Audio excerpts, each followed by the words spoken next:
Hey guys, what's up? It's Zain, back at you again with another video. I was gone for a bit, taking care of some business and was on vacation for a bit, so I'm back.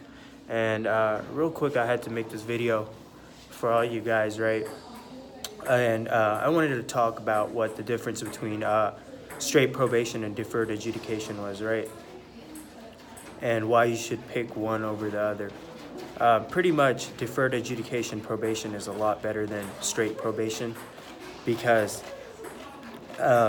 one is if you successfully complete one over the other, you can get your case successfully dismissed. And after your case is dismissed, based on your state law, you might be able to get your case sealed, right? You may not be able to get it expunged, but you can get it sealed. And I'll do another video on what the difference between expungement and sealing is. But just real quickly, wanted to talk about why you should pick one over the other and what the differences between the two are, right? And so when you pick, when you're on probation, you have a probation officer. You report to monthly. Sometimes it might be weekly, depending on if your probation officer is a toughie or not. Sometimes you might even have to call in. You might have to call in your probation if you're out of state, or if you're traveling counties, or you move around a lot, you work a lot. You might have to transfer your probation around into different counties. You might have to do this, you might have to do that, right? But the gist of it is you have a probation officer, right? You report to that probation officer. By reporting, I mean you just go physically and meet with that probation officer, and it's only for like a few minutes. They just want to make sure you're complying with your probation terms, right? Usually these guys are so busy that they don't even have time to properly meet with you, right?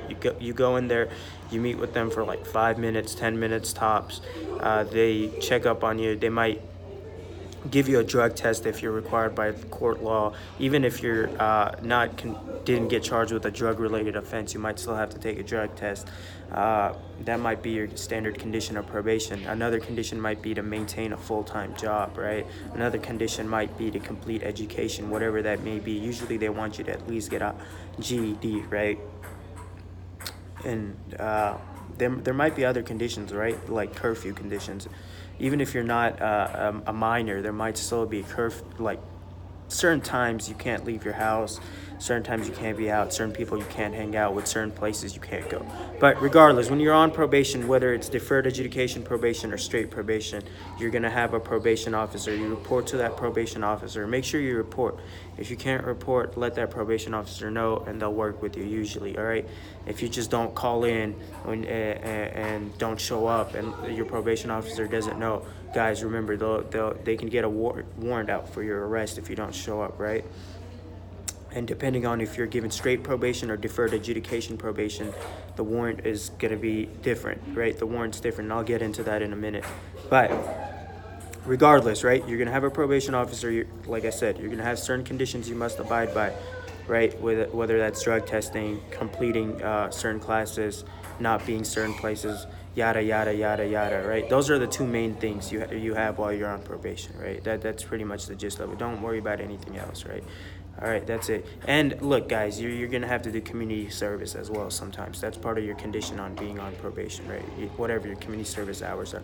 And usually you have to pay a fine. If you can't pay the fine, there's ways around that. You get in touch with me and I'll let you know what you can do if you don't have money. But that's how they make their money, right? You have to pay a fine. Usually in Dallas County and in most nearby counties like Denton County and all these counties near Dallas, it's usually $60 per month, whether you're on straight probation or deferred, right?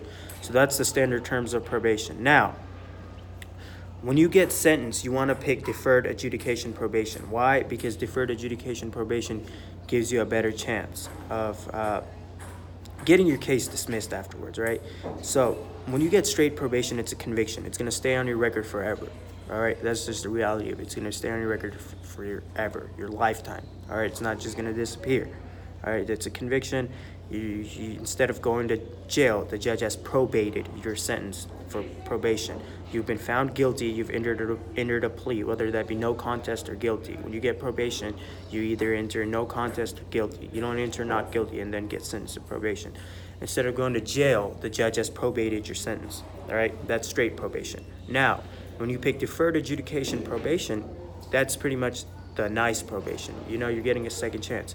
You're still entering a plea of guilty or no contest, but the judge has deferred your sentencing and probated that sentencing to probation. But it's been you've been found guilty, but you haven't been sentenced yet. In straight probation, you've been found guilty and you've been sentenced. And your sentencing is that probation that's been probated instead of jail time.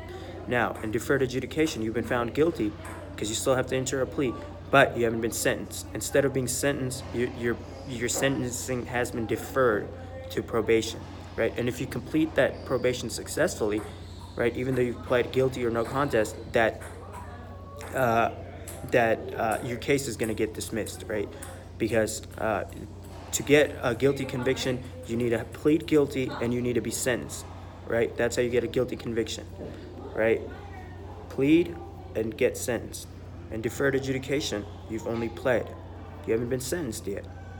Even though you think you've been sentenced, your sentencing has been probated. That they're giving you a trial period. If you complete your probation, you're good to go. Whereas in straight probation, you've been sentenced.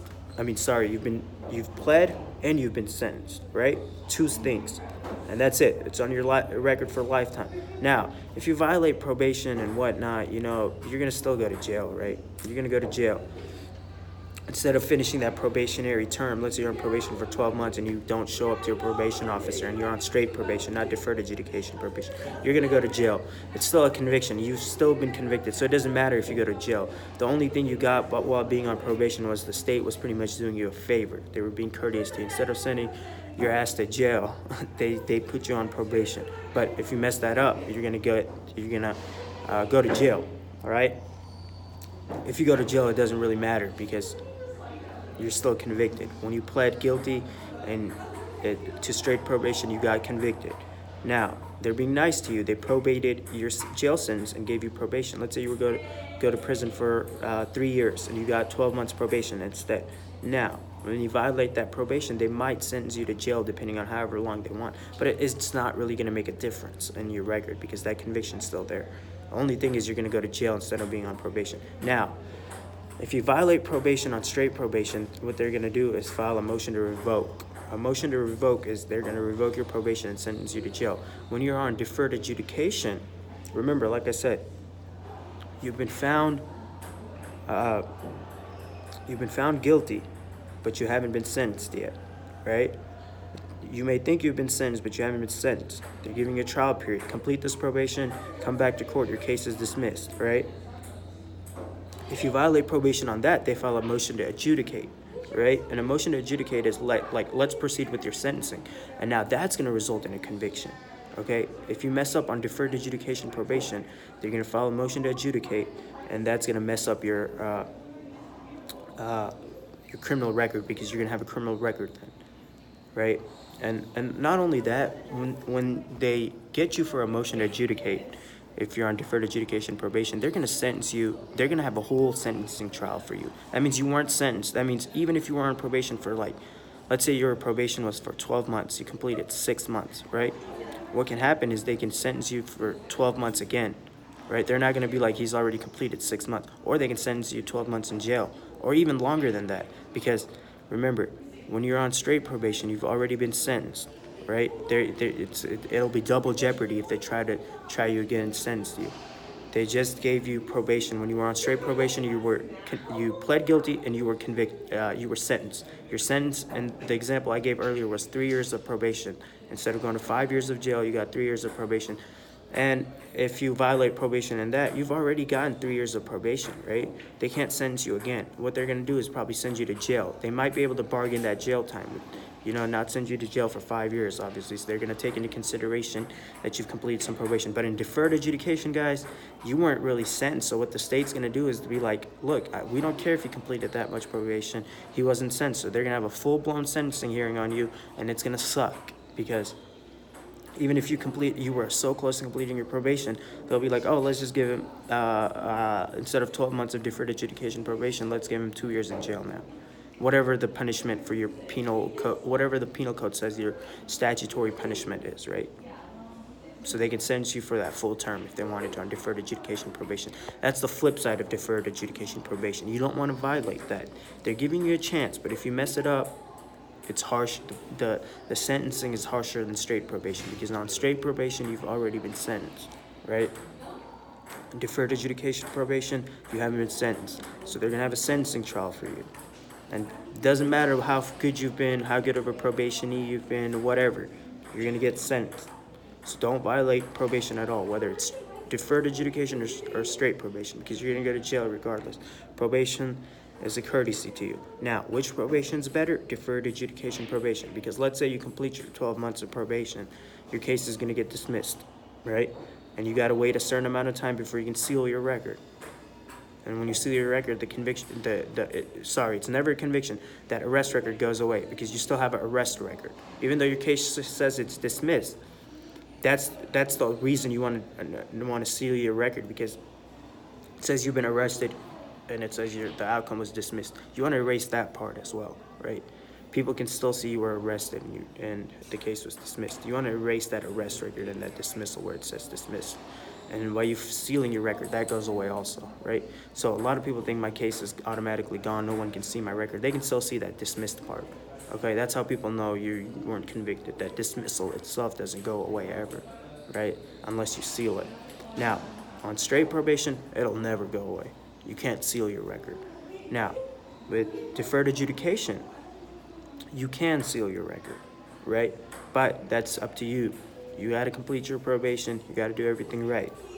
So that's the difference between straight probation and deferred adjudication probation. Pick deferred adjudication probation. There's lots of benefits to it, but if you violate it, they're going to file a motion to adjudicate. And what they're going to adjudicate is your sentencing, right? They're going to adjudicate your sentencing because you haven't been sentenced yet properly, even though you think you have. That was just a trial period. So guys, always pick that, and deferred adjudication is usually offered to first-time offenders, low-level offenders. I've seen it being offered to people even if they've been convicted before. It's still offered in some counties. So guys, always get your attorney to go for that. Now, if you have any questions, let me know. If you don't understand anything, let me know. Reach out to me and I'll make another video about it, or I'll message you directly and get in touch with you directly. All right, guys? That's all I wanted to say. Peace.